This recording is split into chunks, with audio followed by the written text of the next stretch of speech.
Verona, the capital city of the southern part of the Kerenese Empire, where Darling's family had ruthlessly ruled for more than 3,000 years. After the brutal suck-ass morning he'd already had, he really wanted something much stronger than this weak shit to drink. But his public persona kept him from ordering the hard liquor he craved. He could only drink that whenever he was alone. Even then, he had to be careful no one found out, lest they discover who and what he really was. "I thought you were still involved with—" Darling paused as he mentally sorted through the lengthy roll of men his best friend had been with over the last year. "I can't even remember his name now." "Gregor?" Darling shook his head as he finally recalled the last boyfriend's name, and it wasn't Gregor. He'd fear senility had already set in, but it was more he had a lot of other things on his mind. Besides, no one could keep up with Maris's ever-revolving list of boy toys. "I'm behind, apparently. The last one I remember was named Destin." "Drustin," Maris corrected. "And yes, you are. You really should try to keep up. That was a good 2 months ago, and I've had 3 since then." He looked down at the number on his mobile and smiled as he stored it. Soon to be 4. "Does Gregor know he's being replaced?" "Oh, don't get me started on that repulsive ape. I caught him in flagrante delicto with his personal secretary." "His secretary? Really?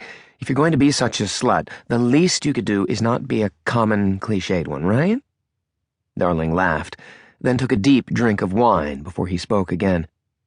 "I'll keep that in mind for future reference. The last thing I'd ever want to be accused of is being a cliched slut." "Oh, please, you're such a monk. I'm not even sure you've lost your virginity."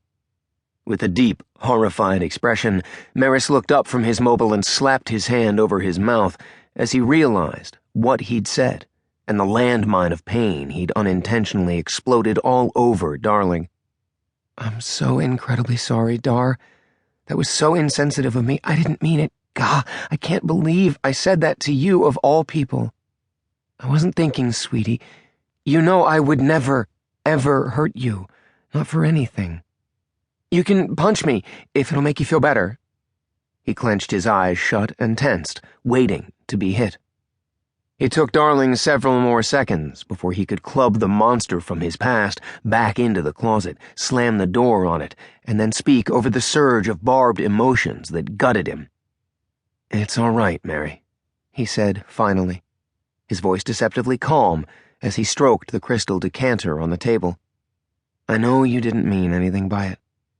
Still, that didn't stop it from cutting all the way to the marrow of his bones.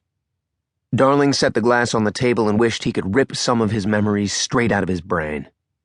Most pathetic part, as horrifying as that had been, it wasn't at the top of the list of things he'd kill to forget. Opening his eyes, Maris reached out and covered Darling's hand with his own. "You're the strongest person I've ever known. You know that, right?"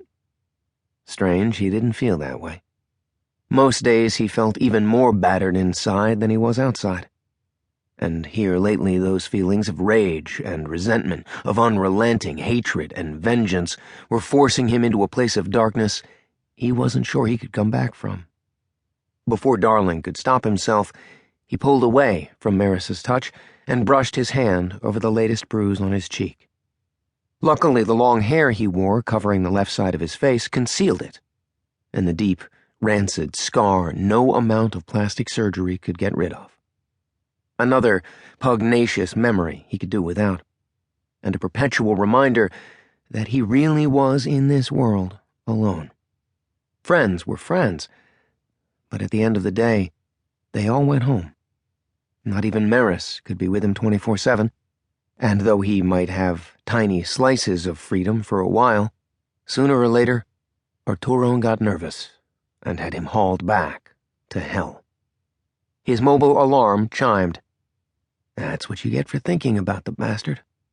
Nothing like summoning the Dybbuk up from his Stygian hole. Maris scowled. "What's that for?" Darling cut the alarm off, then slid his mobile back into his pocket.